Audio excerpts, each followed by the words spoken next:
विद्यार्थी मित्रों, मैं स्वस्तिक एजुकेशन कैंपस में एक बार फिर से आप सबका हार्दिक स्वागत करती हूँ। तो आज हम स्टैंडर्ड थर्ड में चैप्टर नंबर 8 पूर्व, ठीक है, चैप्टर नंबर 8, इसमें कौन सा पार्ट है? पूर्व। आपको यहाँ पे उस पशु पक्षियों के बारे में बताया गया है, ठीक है, वो हम पढ़ते हैं। सिर पर मेरे ताज है, सिर पर क्या है? मेरे ताज है। मैं नर्तन करता हूँ और मैं नाचता हूँ। गर्व है मेरे पंखों पर, बारिश के पहले चहकता हूँ। लिखो मैं कौन हूँ? चित्र दिया हुआ है, क्या बोल रहा है? सिर पर मेरे ताज है और मैं नाचता हूँ। गर्व है मेरे पंखों पे, जो मेरे पंख हैं उस पर मुझे गर्व है। बारिश के पहले चमकता हूँ। लिखो मेरा नाम क्या है? क्या नाम है? आपको यहाँ पे चित्र में दिखाई दे रहा है, मोर, ठीक है। अब उसके बाद में लंबी मेरी पूँछ है, मेरी पूँछ में खांचे हैं। आकाश में ऊंचे उड़ती हूँ, चूहों को मैं खा जाती हूँ। लिखो मैं कौन हूँ? लंबी मेरी पूँछ है, यानी लंबी मेरी पूँछ है और मैं पूँछ में खोंचे हैं और मैं आकाश में सबसे ऊंचे उड़ती हूँ और चूहों को खा जाती हूँ। कौन है? चिल। दिया हुआ है ना आपको यहाँ पे चित्र, किसका दिया हुआ है? चिल, ठीक है। अब उसके बाद में हरे हरे हैं पंख मेरे, लाल है मेरी चोंच का रंग। अमरूद और हरी मिर्च को खाता हूँ, आवाज़ की करता हूँ नकल। लिखो मैं हूँ। हरे हरे मेरे कैसे हैं? पंख हैं। लाल मेरी चोंच है। उसके बाद अमरूद हरी मिर्च मैं खाता हूँ, सबकी नकल उतारता हूँ। मेरा नाम क्या है? तोता। देखा ना आपने तोता? ये तोते का चित्र दिया हुआ। उसके बाद में काले काले मेरे पंख, मेरा रंग भी है काला। पूरा दिन काव काव शोर मचाता हूँ, चमकीला है मेरा रंग। लिखो मैं खाली जगह हूँ। कौन? कौआ। कौवे के काले काले पंख तो आपने देखे ही होंगे और वो पूरे दिन क्या बोलता है? काव काव, ठीक है। कहूँ कहूँ कुहू कुहू मैं बोलूँ, हर जगह मैं दिखती हूँ। आवाज़ से मेरी है पहचान, मधुर मीठा चाहती हूँ। लिखो मैं खाली जगह हूँ। कुहू कुहू बोलती हूँ और हर जगह मैं दिखाई पड़ती हूँ और लोग मुझे किससे पहचानते हैं? आवाज़ से। और मैं मधुर मीठा चाहती हूँ। लिखो मैं कौन हूँ? कौन होगी? कोयल। देखा है ना आपने, उसकी मीठी वाणी से सब लोग उसको जानते हैं। अब उसके बाद मरे जानवर मैं खाकर गंदगी साफ कर देता हूँ। ऊंचे ऊंचे उड़कर मैं पंखियों को राजा कहलाता हूँ। लिखो खाली जगह हूँ। अब जो मरे हुए जानवर होते हैं उनको खाकर मैं गंदगी साफ कर देता हूँ और ऊंचे ऊंचे उड़कर मैं पंखियों का राजा कहलाता हूँ। तो मैं कौन हूँ? डोई। कौन? डोई। दिया हुआ चित्र आपको। उसके बाद क्या दिया गया? चोंच गुलाबी, पंख सलेटी, बोली मेरी गुटरगू, घर में ही अपना घर बनाऊं। लिखो मैं कौन हूँ? चोंच कैसी है? गुलाबी और पंख स्लेटी और गुटरगू बोलकर मैं घर में ही घर बनाती हूँ। कौन? कबूतर। उसके बाद चोंच है मेरी बड़ी नुकीली, सुई हो जैसे सिलने वाली, पत्तों को सीकर मैं अपना घर बनाऊं। लिखो मैं कौन हूँ? चोंच कैसी है मेरी? नुकीली है। चोंच नुकीली है और सुई जैसे सिलने वाली पत्तों को सिलकर मैं अपना घर बनाती हूँ। तो कौन आएगा? निर्जन चिड़िया। आपने देखी होगी जो पत्तों को सिलकर घर बनाती है। अब उसके बाद क्या दिया गया है? पेड़ के तने में छेद बनाऊं, उसमें छिपकर कीड़े मैं खाऊं। पूरा दिन टुक टुक करता मैं लकड़ी को कूदते रहता हूँ। लिखो मैं कौन? पेड़ के तने में छेद बनाऊं। पेड़ के तने में क्या बनाऊं? छेद। और उसमें छुपे हुए कीड़े को खाऊं और पूरे दिन टुक टुक करता मैं लकड़ी को खोदता हूँ। क्या आएगा? लखंड। क्या आएगा इसमें? लखंड हूँ मैं। अरे जगा दिया आज जंगल में, इतना शोर कैसा मैं सो नहीं सका। अब अरे जगा दिया जंगल में, इतना शोर कैसा मैं सो नहीं सका। कौन नहीं सो सका? उसके बाद उल्लू जी सारे पक्षी अपनी अपनी प्रार्थना कर रहे हैं और शोर मचा रहे हैं। यहाँ पे एक दूसरे को क्या बोला जा रहा है? उल्लू जी सभी लोग अपने अपने क्या कर रहे हैं? प्रार्थना कर रहे हैं और आपने शोर मचा दिया। अब आगे क्या दिया गया? पक्षियों ने सभा बुलाई। उल्लू बोला, हम सब अलग अलग दिखते हैं, हम सभी कुछ ना कुछ खास हैं। हमारे पंख, पैर, चोंच और बोली चाहे अलग अलग हैं, पर हम सभी पक्षी हैं। पक्षियों ने सभा बुलाई थी। इसमें उल्लू ने क्या कहा? हम सब अलग अलग दिखते हैं, पर हम सब पक्षी हैं। सोचो अगर हम सब एक जैसे दिखते और एक सा खाते, बोली भी यदि एक होती तो कितनी नीरस होती हमारी यह दुनिया। अब यहाँ पे क्या बोला जा रहा है कि हम जो सब पक्षी हैं वह केवल एक ही स्वरूप में होते और सब एक ही चीज़ खा पीते और एक ही बात बोलते, तो हमारी दुनिया कैसी नीरस होती। ठीक है, यहाँ पे आपको क्या बताया गया था? पक्षियों के बारे में बताया गया था। अब टेक्स्ट बुक तो हमने देख ली, अब हम स्वाध्याय पोथी स्टार्ट करते हैं। ठीक है, पाठ नंबर 8 पूर्व। पाठ नंबर 8 पूर्व। कोष्ठक में से उचित विकल्प चुनकर रिक्त स्थानों की पूर्ति कीजिए। कोष्ठक में से क्या चुनना है? उचित रिक्त स्थानों की पूर्ति करनी है विकल्प चुनकर। पहला, खाली जगह मधुर गीत सुनाती है कोयल। कौन आएगा? कोयल। खाली जगह के सिर पर ताज होता है किसके? मोर के। अभी आपने पढ़ा था पाठ में। तोता खाली जगह खाता है। तोता जो है वह क्या खाता है? मिर्ची। खाली जगह मरे जानवर या पक्षियों को खाता है गीत। कौन खाता है? गीत। हंस खाली जगह पर तैरता है। हंस है वह किस पे तैरता है? पानी में। खाली जगह सबसे छोटा पक्षी है। कौन? चिड़िया। सबसे छोटा पक्षी कौन है?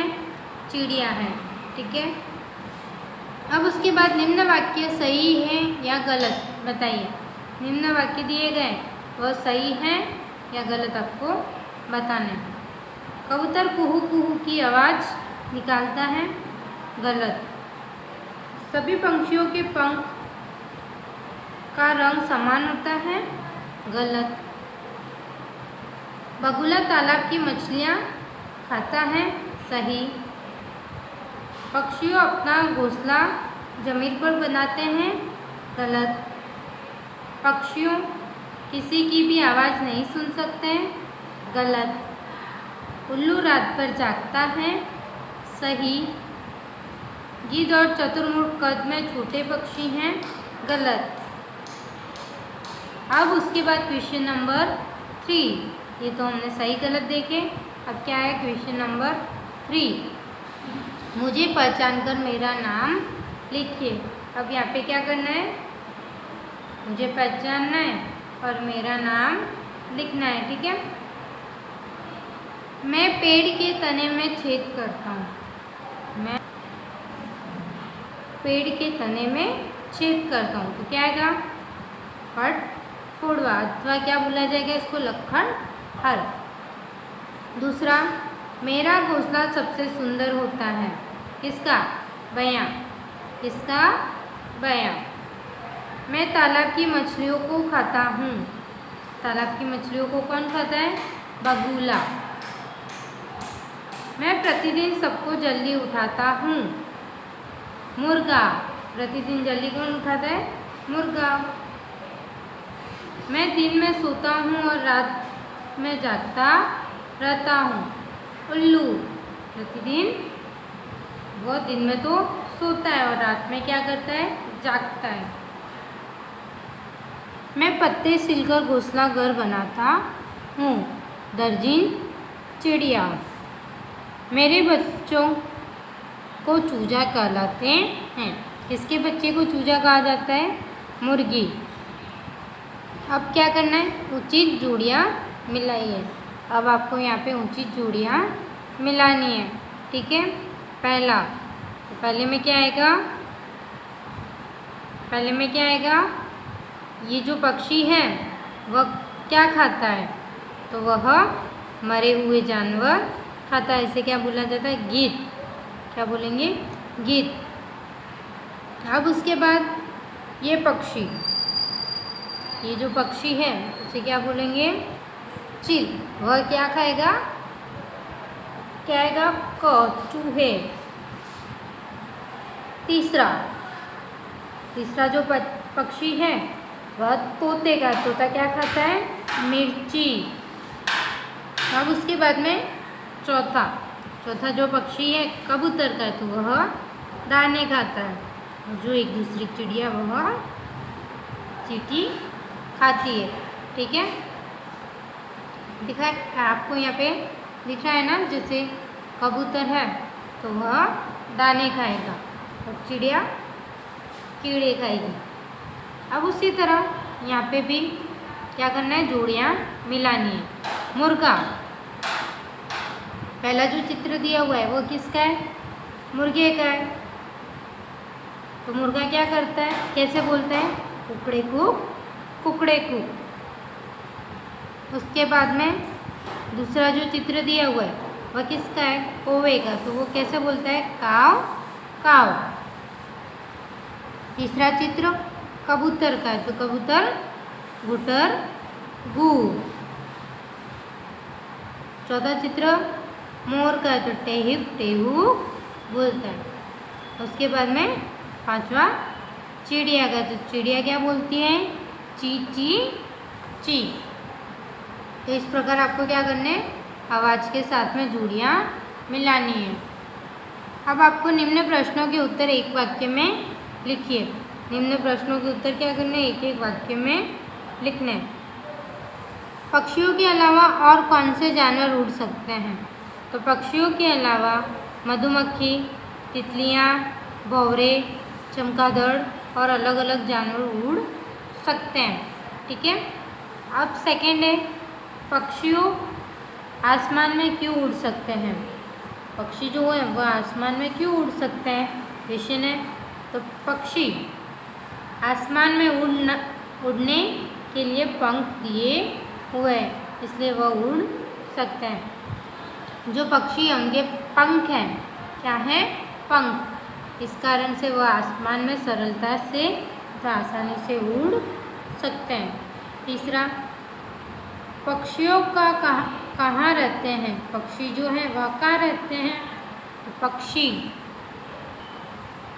पेड़ पर, घर में, छत पर घोंसला बनाकर रहते हैं। पक्षी जो है वह घर में और टेरेस, अपने छत पर, घर की छत में घोंसला बना के रहते हैं और पेड़ पे भी रहते हैं। मुर्गा हमारी सहायता कैसे करता है, मुर्गा हमें सुबह जल्दी उठने में मदद करता है। उसके बाद पांचवा, क्या सभी पक्षियों का खुराक समान होता है, नहीं, सभी पक्षियों का खुराक समान नहीं, अलग अलग खुराक होती हैं। छठा, उसके बाद छठा क्या दिया गया है, कौन सा पक्षी मनुष्य की आवाज़ की नकल कर सकता है, तो तोता मनुष्य की आवाज़ की नकल कर सकता है। अब उसके बाद में क्वेश्चन नंबर 6, निम्न प्रश्नों के उत्तर 2-3 वाक्यों में लिखिए। निम्न प्रश्नों के उत्तर क्या करने, 2-3 वाक्यों में लिखने। अगर आप पक्षी की तरह उड़ सकते तो आप कहाँ जाना पसंद करोगे, आप और कौन सी गतिविधियाँ करना पसंद करोगे। तो जो मैं पक्षी की तरह उड़ सकते तो मैं पूरी दुनिया देखना चाहती हूँ और मेरे जैसे दूसरे मित्र को भी साथ रेस लगता और बहुत उपरक उड़ाती। जब अगर मेरे पंख होते हैं और मैं उड़ सकती तो मैं पूरी दुनिया घूमना यानी देखना चाहती थी और मेरे जो दूसरे मित्र हैं उन्हें भी साथ ले जाती। मोर क्यों अधिक ऊपर उड़ नहीं पाता? मोर का शरीर में उसके पंख का वजन ज़्यादा होता है, इसलिए मोर अधिक ऊपर नहीं उड़ता। जो मोर का शरीर है उसके पंखों का वेट ज़्यादा होता है, इसलिए वह उड़ नहीं सकता है। प्रत्येक पक्षी में किन किन चीज़ों में विभिन्नता दिखाई देती है? प्रत्येक पक्षियों की आवाज़, खाना, रंग, नाखून और चोंच, उनका कद, पंख अलग अलग और उनकी खुराक भी अलग अलग दिखाई देती है। ठीक है, अब क्वेश्चन नंबर 7। निम्न प्रश्नों के उत्तर 5-6 वाक्यों में लिखिए। आपको क्या करना है? निम्नलिखित प्रश्नों का उत्तर 5-6 वाक्य में लिखना है। यदि पक्षी उड़ नहीं सकते पर अपने पैरों पर ही चल सकते तो क्या होता? क्या लिखेंगे? यदि पक्षी उड़ नहीं सकते तो वह हवा में ऊपर तक उड़ ही नहीं पाते और उनको प्राणी के जैसे जमीन पर रहना पड़ता और जमीन पर वह सुरक्षित रह नहीं सकते और उनको दूसरे मांसाहारी प्राणियों के आहारों का सामना करना पड़ता। मतलब यदि पक्षी जो है वह उड़ नहीं सकते तो क्या होता? वह उनको ज़मीन पर ही रहना पड़ता और वह उनको मांसाहारी प्राणियों से और कई वाहनों से सावधान रहना पड़ता। सेकंड प्रश्न, पक्षियों के पंख उन्हें किस तरह सहायता करते हैं? तो हर एक पक्षियों के पंख और औजार कद अलग अलग हैं। उनके पंख उनके उड़ान में और ठंड के मौसम गर्म रहने में मदद करते हैं और थोड़े समय बाद उनके पंख गिर जाते हैं और उन जगह पर नए पंख आ जाते हैं। पक्षियों के पंख हैं वह उन्हें ठंडी के सीज़न में गर्मी प्रदान करने का काम करते हैं और कुछ उन्हें अपने उड़ने के लिए उपयोग किए जाते हैं। अब उसके बाद क्वेश्चन नंबर 3, हमें पक्षियों का किस प्रकार ख्याल रखना चाहिए? क्या लिखेंगे? हमें पक्षियों के लिए पानी और दाने डालने के लिए चबूतरा बनाना चाहिए ताकि वह अच्छी तरह से दाने खा सके तथा उन्हें छत भी होनी चाहिए तो वह हर मौसम, ठंडी, गर्मी और बारिश के मौसम भी वह रह सकते और खा सकते। हमारी घर की बालकनी में पानी पीने का टब भी लगा सकते हैं। इस तरह हमें पक्षियों का ख्याल रखना चाहिए। ठीक है, इस तरह से आपको क्या दिए गए थे? बड़े प्रश्न उत्तर। अब हम आगे देखते हैं। अब आपको यहाँ पे क्या करना है? मुझे पहचान कर मेरा नाम लिखिए। आपको पहचानना है और उनके नाम लिखने हैं। सिर पर मेरे ताज है, मैं नर्तन करता हूँ, गर्व है मेरे पंखों पर, बारिश के पहले चहकता हूँ। कौन आएगा? मोर। कौन? मोर। फिर दूसरा, लंबी मेरी पूँछ है, मेरी पूँछ में खाँचे हैं, आकाश में ऊंचे उड़ती हूँ, चूहों को मैं खा जाती हूँ। कौन? चील। हरे हरे है मेरे पंख, लाल है मेरी चोंच का रंग, अमरूद और हरी मिर्च को खाता हूँ, आवाज़ की करता हूँ नकल। तोता। चौथा, काले काले मेरे पंख, मेरा रंग भी है काला, पूरा दिन काँव काँव शोर मचाता हूँ, चमकीला है मेरा रंग। कौवा। क्या आएगा? कौवा। पाँचवा, कुहू कुहू मैं बोलूँ, हर जगह मैं दिखती हूँ, आवाज़ से मेरी है पहचान, मधुर मीठा चखती हूँ। कोयल, कौन? कोयल। सिक, मरे जानवर खाकर मैं गंदगी साफ कर देता हूँ। ऊंचे ऊंचे उड़कर मैं पंखियों का राजा कहलाता हूँ। गीत, सातवां, चोंच गुलाबी पंख सलेटी बोली मेरी गुटर गुटर, घर में ही अपना घर बनाओ, कहेगा कबूतर। उसके बाद चोंच है मेरी बड़ी नुकीली, सुई हो जैसे सिलने वाली, पत्तों को सीकर मैं घर बनाऊं, दर्जिन चिड़िया। ठीक है, अब हम आगे देखते हैं। 9वां, निम्न पक्षियों को आपने जहाँ देखा उस पुस्तक में सही कीजिए। पक्षी का नाम, पानी में, पेड़ पर, जमीन पर, घर में उड़ते हुए। कबूतर, पेड़ पर उड़ते हुए। मुर्गी, जमीन पर, घर में। बत्तख, पानी में, जमीन पर। तोता, पेड़ पर, घर में, उड़ते हुए। कौवा, पेड़ पर, उड़ते हुए। चिल, उड़ते हुए। मोर, पेड़ पर, जमीन पर। चिड़िया, पेड़ पर, जमीन पर। उसके बाद हंस, पानी में। ठीक है, तो इस प्रकार से हमारा पार्ट नंबर 8 यानी चैप्टर नंबर 8 पूरा होता है, जो आपको स्वापुथी और नोटबुक दोनों में लिखना है।